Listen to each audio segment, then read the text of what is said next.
ওম নমো ভগবতে বাসুদেবায়। জয় শ্রীকৃষ্ণ। রাধে রাধে। শ্রীমদ্ ভগবত গীতা এমন একমাত্র গ্রন্থ যা মানুষকে বেঁচে থাকার জন্য সঠিক দিশা দেখায়। ভগবত গীতা জীবনে ধর্ম, কর্ম এবং প্রেমের পাঠ শেখায়। ভগবত গীতার জ্ঞান মানব জীবন এবং জীবনের পরবর্তী জীবনের জন্য উপযোগী মনে করা হয়। গীতা হলো সম্পূর্ণ জীবন দর্শন, আর যে ব্যক্তি একে যথাযথভাবে অনুসরণ করতে পারে সেই ব্যক্তি সর্বশ্রেষ্ঠ হয়। ভগবত গীতায় মোট 18টি অধ্যায় এবং 700টি শ্লোক আছে, যা সবার পক্ষে প্রতিদিন পাঠ করা এবং উপলব্ধি করা সম্ভবপর হয় না। সেই জন্য আজকের অত্যন্ত গুরুত্বপূর্ণ এই ভিডিওতে আমরা ভগবত গীতার 111টি উপলব্ধি নিয়ে কথা বলবো, যেটা জানার পর আপনি শ্রীমদ্ ভগবত গীতার প্রকৃত অর্থ উপলব্ধি করতে পারবেন। তাই আপনি প্রতিদিন এই ভিডিওটি রাতে ঘুমানোর আগে বা সকালে ঘুম থেকে ওঠার পর শুনবেন। তাহলে চলুন এগোনো যাক পৃথিবীর সেই মহাজ্ঞানের ভাণ্ডারের দিকে, যা ভগবান শ্রীকৃষ্ণ স্বয়ং নিজের মুখে বলেছিলেন।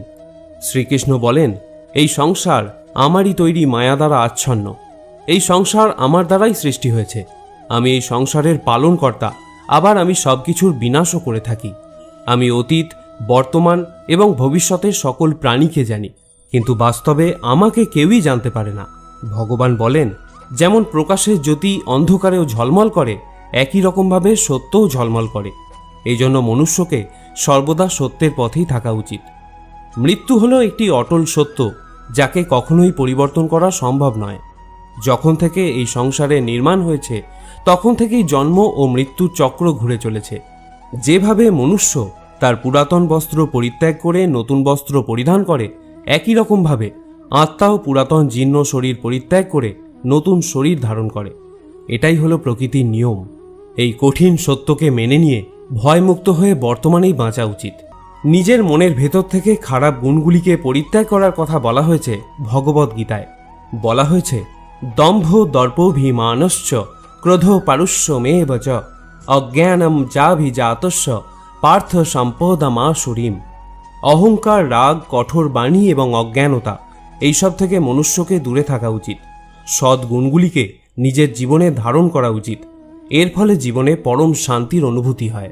শ্রীকৃষ্ণ আরও বললেন, ন হি জ্ঞানেন সদৃশং পবিত্রমিহ বিদ্যতে। অর্থাৎ এই সংসারে জ্ঞানের মতো পবিত্র আর কোনো কিছুই হতে পারে না।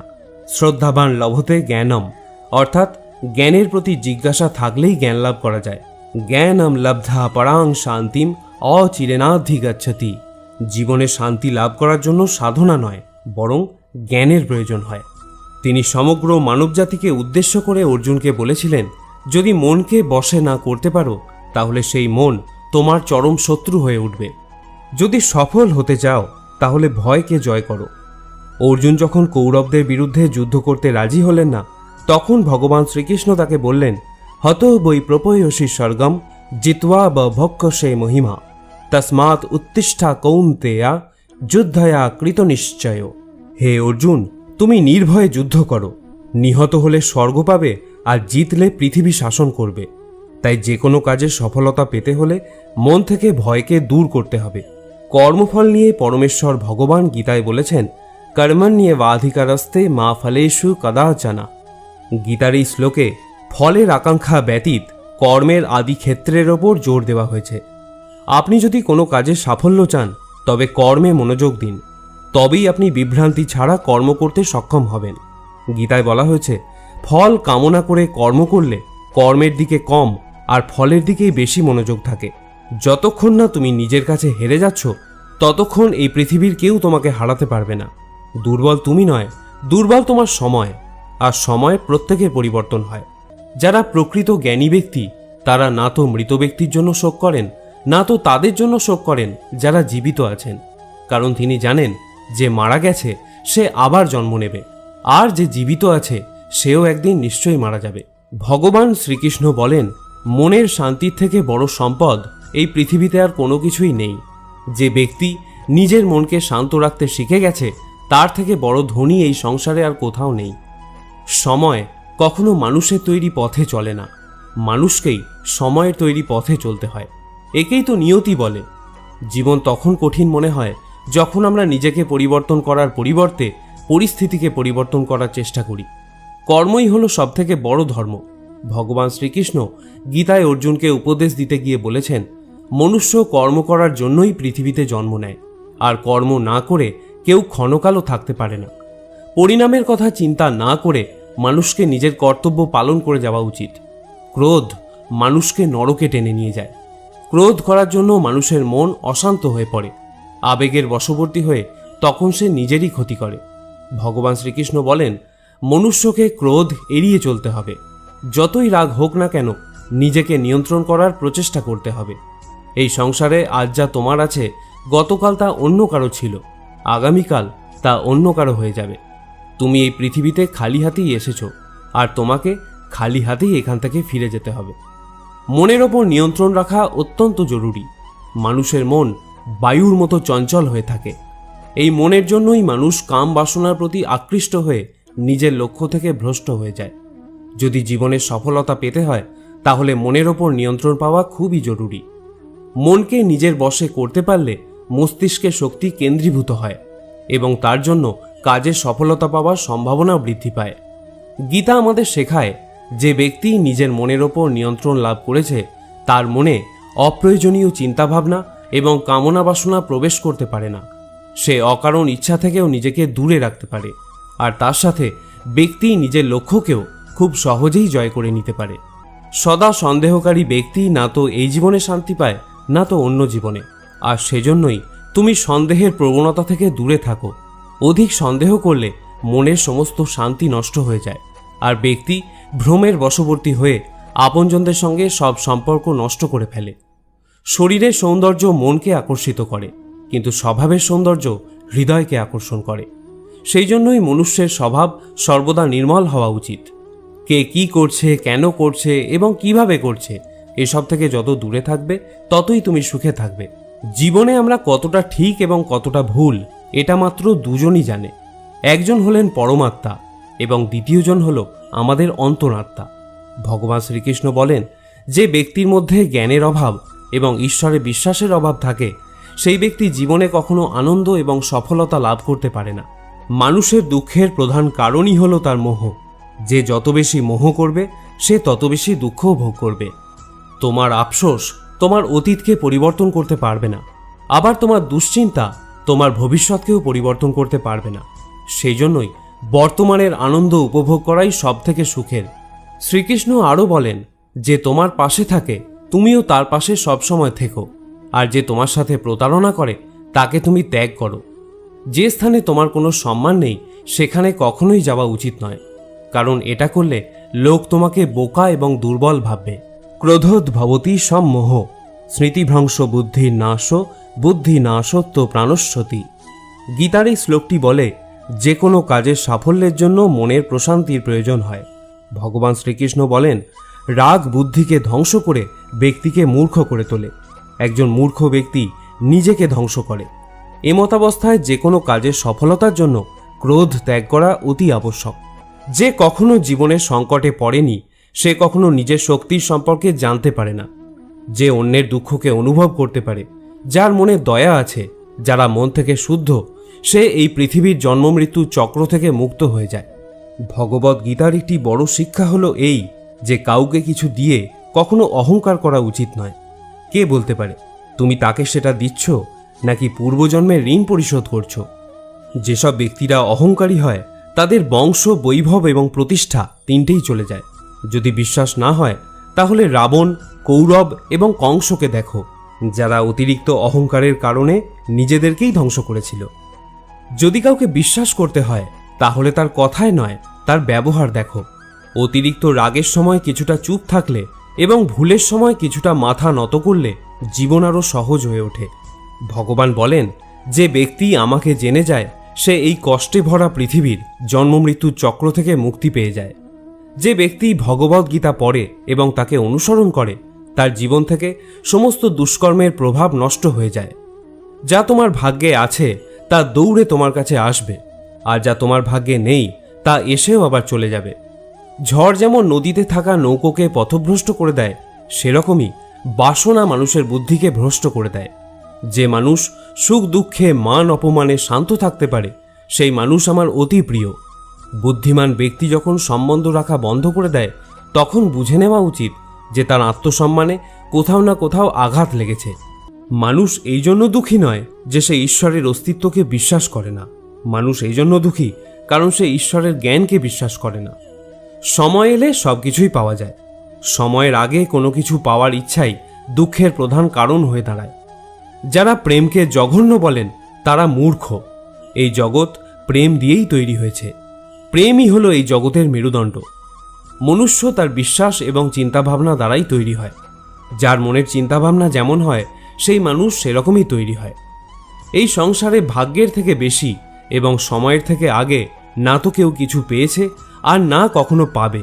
মুখ থেকে বেরোনো কথার মধ্যে সংযম থাকা অত্যন্ত জরুরি, কারণ মুখের কথা একজনকে যা আঘাত দিতে পারে সেই আঘাতের ক্ষত কোনোদিন পূরণ করা যায় না।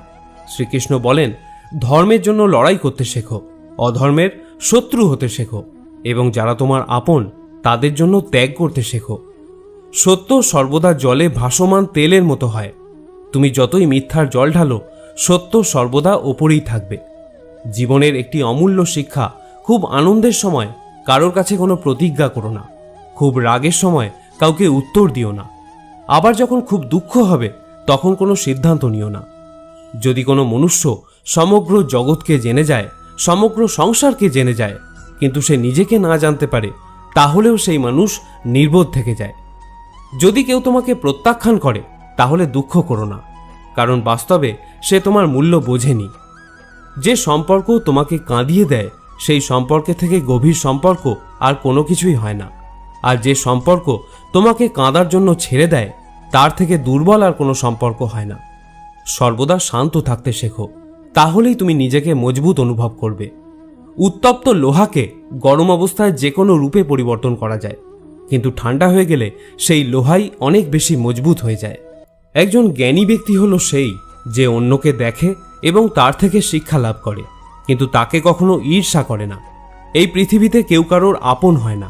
মৃতদেহকে শ্মশানে নিয়ে যাওয়ার পর আপনজনরাই জিজ্ঞাসা করে আর কতক্ষণ সময় লাগবে। জীবনে দুঃখ পাওয়াও জরুরি, না হলে সুখের গুরুত্ব অনুভব করা যায় না। এই পৃথিবীতে একমাত্র মাতা এবং পিতাই হলেন দুজন ব্যক্তি যারা সর্বদা চান যেন তার সন্তান তাদের থেকে উন্নতি করে। সময়, বন্ধু এবং সম্পর্ক হলো এই তিন জিনিস যা আমরা বিনামূল্যে পাই, কিন্তু এদের মূল্য আমরা তখন বুঝতে পারি যখন কোনো একটি আমাদের জীবন থেকে হারিয়ে যায়। জীবনে কিছু দুঃখ আমাদের এমনও থাকে যা আমাদের বাঁচতে দেয় না, আবার জীবনে কিছু কর্তব্যও এমন থাকে যা আমাদের মরতে দেয় না। তুমি যত ইচ্ছা ভালো কাজ করে নাও, তোমার প্রশংসা একমাত্র শ্মশানেই হবে। যদি তুমি কোনো ব্যক্তিকে একবার ক্ষমা করে দাও তাহলে তুমি জ্ঞানী, যদি দ্বিতীয়বার ক্ষমা করে দাও তাহলে তুমি নরম মনের মানুষ, কিন্তু যদি তুমি সেই ব্যক্তিকে তৃতীয়বারও ক্ষমা করে দাও তাহলে তুমি এই দুনিয়ার সবথেকে বড় মূর্খ। এই জীবনের সবথেকে দামি জিনিস হলো তোমার বর্তমান। যদি এটা একবার হারিয়ে যায়, পুরো দুনিয়ার সম্পত্তি দিয়েও এটাকে তুমি আর ফিরিয়ে আনতে পারবে না। ঈশ্বরের কাছে কোনো কিছু চাওয়ার পর যদি না পাও তাহলে ঈশ্বরের ওপর রাগ করো না, কারণ ঈশ্বর তোমাকে সেটা দেয় না যেটা তোমার ভালো লাগে। ঈশ্বর তোমাকে সেটা দেয় যেটা তোমার জন্য ভালো। প্রেম সর্বদা ক্ষমা চাইতে পছন্দ করে, কিন্তু অহংকার ক্ষমা চাওয়াতে পছন্দ করে। ভগবান শ্রীকৃষ্ণ বলেন, তোমার নাম নয়, কর্মই তোমার আসল পরিচয়। তার কারণ এক নামের হাজার মানুষ আছে, তাদের নাম এক হলেও কর্ম ভিন্ন হয়, আর সেটাই তাদের আসল পরিচয়। হাজারটা ভালো কথার মধ্যেও লোক তোমার খারাপ কথাটাকেই মনে রাখবে, তাই লোক কি বলছে তাতে মনোযোগ দিও না। যতটা সম্ভব নিশ্চুপ থাকাই শ্রেয়, কারণ মানুষের পাপের জন্ম তার মুখের কথা থেকেই প্রথম শুরু হয়। কারোর সাথে ছলনা করা বা ঠকানো হলো একটা ঋণের মতো, যা অন্য কারোর কাছে তোমাকে পরিশোধ করতেই হবে। আজ তুমি একজনকে ঠকাবে, আগামীকাল তার পরিণাম তুমি অন্য কারোর কাছ থেকে অবশ্যই পাবে। যদি তোমার দৃষ্টি সত্যিই ভালো হয় তাহলেই একমাত্র তুমি নিজের দোষ এবং অন্যের গুণগুলিই খুঁজে পাবে। যে সময়ের সাথে স্বভাব পরিবর্তন করে তাকে কখনোই বিশ্বাস করা উচিত নয়। জীবনে কখনো নিজেকে অন্যের সাথে তুলনা করো না। তুমি যেমনই হও সেটাই সর্বশ্রেষ্ঠ। প্রত্যেকেই তাদের জীবন বদলানোর জন্য সময় পায়, কিন্তু সময় বদলানোর জন্য দ্বিতীয় জীবন কেউই পায় না। ভগবান বলেন, যা অবশ্যম্ভাবী তা ঘটবেই, আর যা হবার নয় তা কখনোই হবে না। এরকম বিচার যার মনে থাকে তাকে দুশ্চিন্তা কখনোই পীড়া দেয় না। ভালো উদ্দেশ্য নিয়ে যে কাজ করা হয় তা কখনোই ব্যর্থ হয় না, আর তার ফলও তুমি একদিন নিশ্চয়ই পাবে। জীবনের সবথেকে বড় ভুল হলো সেটাই যেটা থেকে আমরা কিছু শিখতে পারি না। আজ তুমি যে কাজ করছো তার ফল তুমি ভবিষ্যতে নিশ্চিত পাবে, আর আজ তুমি যা পেয়েছো তা তোমারই দ্বারা করা তোমার অতীতের কর্মের ফল। শ্রীকৃষ্ণ বলেন, যে মানুষ শ্রদ্ধা ভক্তির সঙ্গে আমার উপাসনা করে আমি তাকে সেই সব কিছু দিয়ে থাকি যা তার কাছে নেই, আর তার কাছে যা থাকে আমি তা রক্ষাও করি।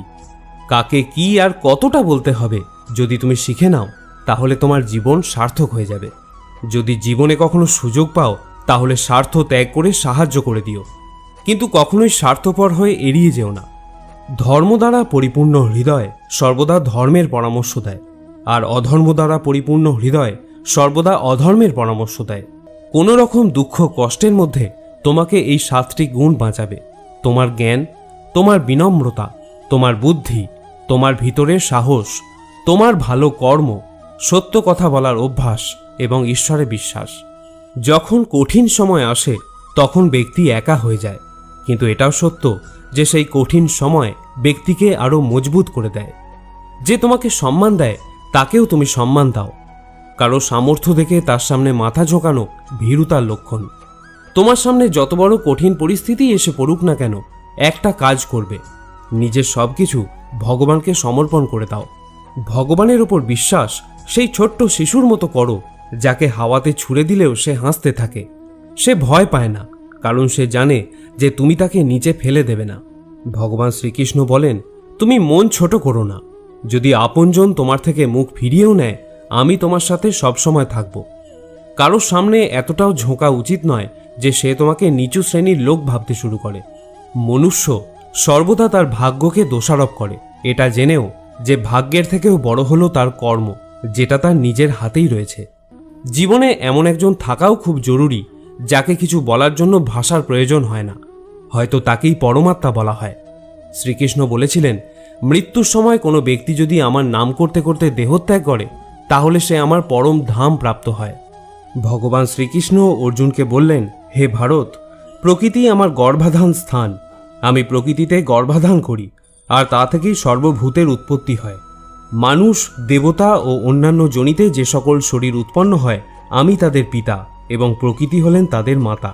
হে মহাবাহ, সত্য, রজ এবং তম এই 3 গুণ দেহ মধ্যে আত্মাকে আবদ্ধ করে রাখে। এর মধ্যে সত্যগুণ হল নির্মল ও নির্দোষ। এই সত্যগুণ আত্মাকে সুখ ও জ্ঞানের সঙ্গ দিয়ে আবদ্ধ করে রাখে। রজগুণ আত্মাকে রাগ, তৃষ্ণা, আসক্তি প্রভৃতি কর্মাশক্তি দ্বারা আবদ্ধ রাখে, আর তমগুণ হল জীবের ভ্রান্তি ও অজ্ঞানতার কারণ। এই তমগুণ আমোদ, প্রমোদ, আলস্য, নিদ্রা দ্বারা আত্মাকে আবদ্ধ রাখে। যখনই সকল ইন্দ্রিয় দ্বারে জ্ঞানের প্রকাশ হয় বা নির্মল জ্ঞান উৎপন্ন হয় তখন বুঝবে সত্যগুণ বৃদ্ধি পেয়েছে। যখন লোভ লালসা প্রকাশিত হয় তখন বুঝবে রজগুণ বৃদ্ধি পেয়েছে। আর যখন মোহ ঘিরে আসে, বুদ্ধি বিপর্যয় ঘটে এবং কর্তব্যে অনীহা আসে তখন বুঝবে তমগুণ প্রাধান্য পেয়েছে। সত্যগুণ প্রাপ্ত অবস্থায় যদি জীব দেহত্যাগ করে তবে সে স্বর্গলোক প্রাপ্ত হয়। যদি রজগুণ থাকা অবস্থায় দেহত্যাগ করে তবে পরজন্মে কর্মী হয়ে মনুষ্য যোনিতে জন্মগ্রহণ করে। আর যদি তমগুণ অবস্থায় দেহত্যাগ করে তবে বোকা, পাগল অথবা অবিবেকী হয়ে এই জাতীয় বিভিন্ন যোনিতে জন্মগ্রহণ করে। হে অর্জুন, আমি অব্যক্ত রূপে সমস্ত জগৎ ব্যাপিয়ে আছি। সমস্ত জীব সকল আমাতেই অবস্থিত, কিন্তু আমি তাহাতে নই। যেমন আয়নাতে তুমি নিজের প্রতিবিম্ব দেখতে পাও, অর্থাৎ তুমি আয়নার মধ্যেই আছো, কিন্তু আয়না তোমার মধ্যে নেই।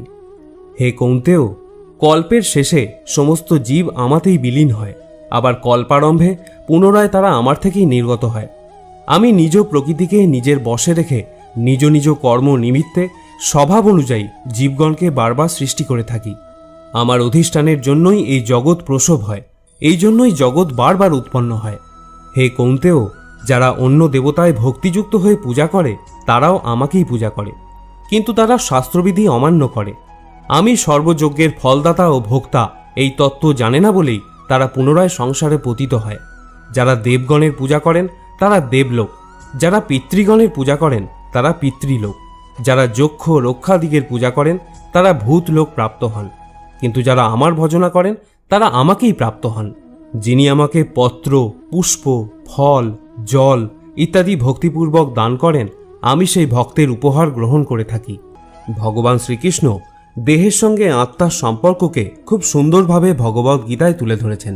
জীবের মূল সত্তা কি, দেহের সাথেই বা আত্মার সম্পর্ক কি, আত্মার স্বরূপ কি, এই সকল জটিল বিষয়বস্তু খুব সূক্ষ্মভাবে ভগবান শ্রীকৃষ্ণ গীতায় তুলে ধরেছেন আমাদের মূল সত্তাকে অবগত করার মানসে।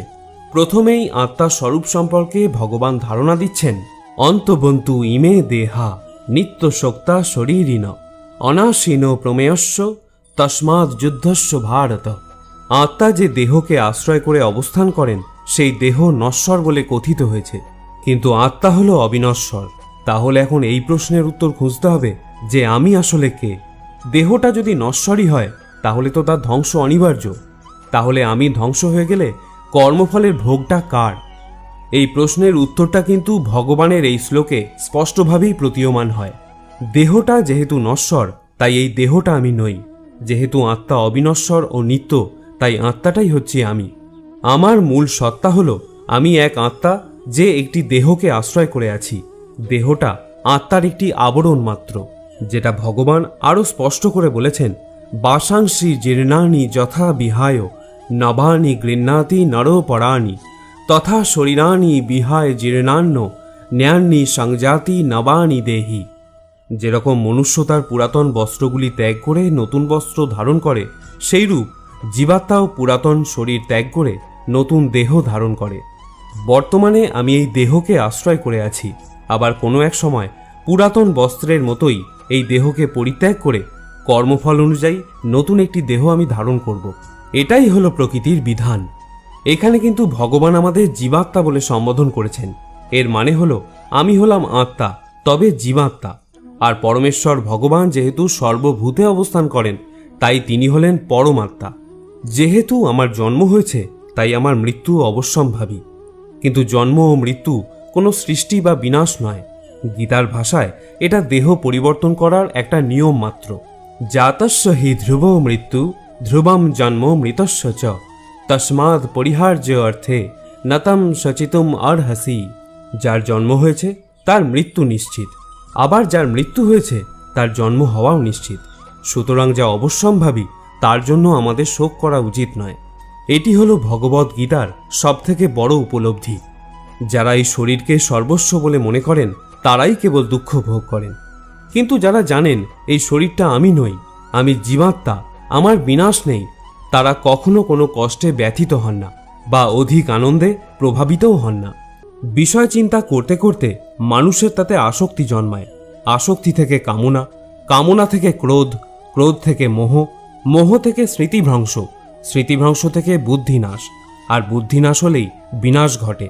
কিন্তু যার ইন্দ্রিয় প্রসন্নচিত্ত এবং বুদ্ধি ঈশ্বরে স্থিত তিনি অমৃত লাভ করেন।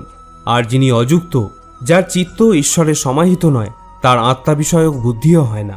যার আত্মা বিষয়ক বুদ্ধি চিন্তা নেই তার শান্তিও নেই, আর যার শান্তি নেই তার সুখ কোথায়? আমাদের মন সকল ইন্দ্রিয়কে পরিচালনা করে। যখন ইন্দ্রিয় সকল মনের অধীন এবং প্রজ্ঞাবান, যার ইন্দ্রিয় সকল বিষয় থেকে নিবৃত হয়েছে তার প্রজ্ঞা প্রতিষ্ঠিত হয়েছে বলে জানবে। যেমন নদীর জল সমুদ্রে প্রবেশ করে বিলীন হয়ে যায়, তেমনি আত্মাবান ব্যক্তিতে বিষয় সকল প্রবেশ করলেও তাতে চিত্ত বিক্ষিপ্ত না হয়ে স্থির থাকে। এইরূপ স্থির আত্মাবান ব্যক্তি শান্তি লাভ করে। কিন্তু যিনি ভোগ কামনা করেন তিনি শান্তি পান না। যে ব্যক্তি সমস্ত কামনা ত্যাগ করে নিষ্প্রিয় হয়ে বিচরণ করেন, যিনি মমতাশূন্য এবং অহংকার শূন্য, তিনিই শান্তিপ্রাপ্ত হন। হে পার্থ, এই স্থিতিপ্রজ্ঞ অবস্থাই হল ব্রাহ্মী স্থিতি। এই অবস্থা প্রাপ্ত হলেই জীবের আর মোহ থাকে না। মৃত্যুকালেও এই অবস্থা বিদ্যমান থাকায় তিনি ব্রহ্মে লীন হন, অর্থাৎ তিনি মোক্ষ লাভ করেন। তৃতীয় অধ্যায়ে অর্জুনের প্রশ্নের উত্তরে শ্রী ভগবান কর্মযোগের অবতারণা করেছেন। এখানেও নিষ্কাম কর্মের উপায়রূপে প্রথমে আত্মাতে সন্তুষ্ট আত্মারাম জ্ঞানীর ভাবানুযায়ী ফলাশক্তি বর্জন করে কর্ম করার উপদেশ দিলেন। তারপর অহংকার বর্জিত নির্লিপ্ত বুদ্ধিতে কর্ম করার উপদেশ দিলেন। তিনি বলছেন, মই সর্বাণি কর্মাণি সংন্য সাধ্যাত্ম চেতসা, অর্থাৎ বিবেক বুদ্ধি দ্বারা আমাদের সমস্ত কর্ম সমর্পণ করো। এখানেও শ্রী ভগবান কর্মযোগের সহজ পন্থা স্পষ্ট করে নির্দেশ করে দিচ্ছেন। ঈশ্বরের সমস্ত কর্ম সমর্পণ করতে হবে আমাদের, তাহলে সেই কর্মের ফল আর আমাদের উপর বর্তাবে না। ঈশ্বর তার অনন্ত কৃপাগুণে আমাদের সমস্ত কর্মভোগ কাটিয়ে মোক্ষের অধিকারী করে দেবেন। এরপর 4র্থ অধ্যায়ে ভগবান তার করুণার পরাকাষ্ঠা প্রকাশ করে প্রতিজ্ঞা করছেন, যে যথা মাং প্রপদ্যন্তে তাঙস তথৈব ভজামহম, অর্থাৎ যে যেখানে যেভাবে যে অবস্থায় আমার শরণ নেয় তাকে সেইখানে সেইভাবে সেই অবস্থায় আমি অনুগ্রহ করে থাকি। যে বিষয় কামনা করে তাকে আমি কাম্য বস্তু প্রদান করে থাকি। যে মোক্ষ কামনা করে তাকে আমি মোক্ষ ফল প্রদান করি। যে ভক্তি প্রার্থনা করে তাকে আমি ভক্তি প্রদান করি। আমাদের জীবনের সবথেকে কটু সত্য হলো এটি যে আমরা সর্বদা সুখের জন্য চেষ্টা করি কিন্তু আমরা দুঃখ পাই। আমরা প্রেম কামনা করি কিন্তু আমরা হতাশার সাথে মিলিত হই। আমরা জীবন কামনা করি কিন্তু আমরা জানি যে আমরা প্রত্যেক মুহূর্তে মৃত্যুর দিকে এগিয়ে যাচ্ছি। প্রত্যেক ব্যক্তি সুখ লাভের জন্য ফলপ্রসূ কাজে নিয়োজিত থাকে কিন্তু তৃপ্তি পায় না। পরিবর্তে এই ক্রিয়াকলাপগুলি কেবল দুঃখকে আরও বাড়িয়েই তোলে। ফলে এই পৃথিবীতে কার্যত সবাই অসুখী। কেউ কেউ নিজের শরীর ও মনের দুঃখে ভোগে, অন্যরা তাদের পরিবারের সদস্য এবং আত্মীয়দের দ্বারা যন্ত্রণা প্রাপ্ত হয়। কেউ কেউ ধনসম্পদের অভাব এবং জীবনের প্রয়োজনীয় জিনিসপত্রের ঘাটতিতে ভুগছেন। বস্তুগত মানসিকতার লোকেরা জানে যে তারা অসুখী, কিন্তু তারা মনে করে যে তাদের সামনে থাকা অন্যরা সবাই সুখী এবং তাই তারা বস্তুগত বৃদ্ধির জন্য ছুটতে থাকে। এই অন্ধ সাধনা চলে বহুকাল যাবৎ, তবুও সুখের দেখা নেই। এখন যদি মানুষ এটা বোঝে যে ফলপ্রসূ কাজে লিপ্ত হয়েও কেউ কখনো সুখ অর্জন করতে পারেনি, তাহলে তারা বুঝবে যে তারা যেদিকে ছুটছে তা বৃথা এবং অর্থহীন, এবং তখন তারা আধ্যাত্মিক জীবনের দিকে ফিরতে পারে। যাদের বুদ্ধি আধ্যাত্মিক জ্ঞানে স্থির হয়ে গেছে তারা বোঝে যে ভগবানই সবকিছুর পরম ভোগদাতা। ফলস্বরূপ তারা তাদের কর্মের ফলের প্রতি আসক্তি পরিত্যাগ করে, তার কাছে সমস্ত কিছু নিবেদন করে এবং তার করুণা হিসাবে যা আসে তা নির্মলভাবে গ্রহণ করে। এটি করার ফলে তাদের কর্মগুলি কর্মিক প্রতিক্রিয়া থেকে মুক্ত হয়ে যায়, যা একজনকে জীবন ও মৃত্যুর চক্রে আবদ্ধ করে। শ্রোতা বন্ধুরা, আমি আশা করব ভগবত ভক্তির এই কথাগুলি আপনার ভালো লেগে থাকবে। সনাতন ধর্মকে আরও বেশি বেশি করে প্রচারের নিমিত্ত গীতার এই সার কথা আপনার আপনজনদের সাথেও শেয়ার করুন, যাতে তারাও পরমাত্মার স্নেহ ছায়ায় অপার শান্তি লাভ করতে পারে এবং আপনারও তাতে মঙ্গল হয়। আপনাকে অনুরোধ করব ভিডিওটিতে একটি লাইক অবশ্যই করবেন। আজ এখানেই আলোচনা শেষ করছি। সকলে ভালো থাকুন, সুস্থ থাকুন এবং গীতা প্রচার করতে থাকুন। জয় শ্রীকৃষ্ণ।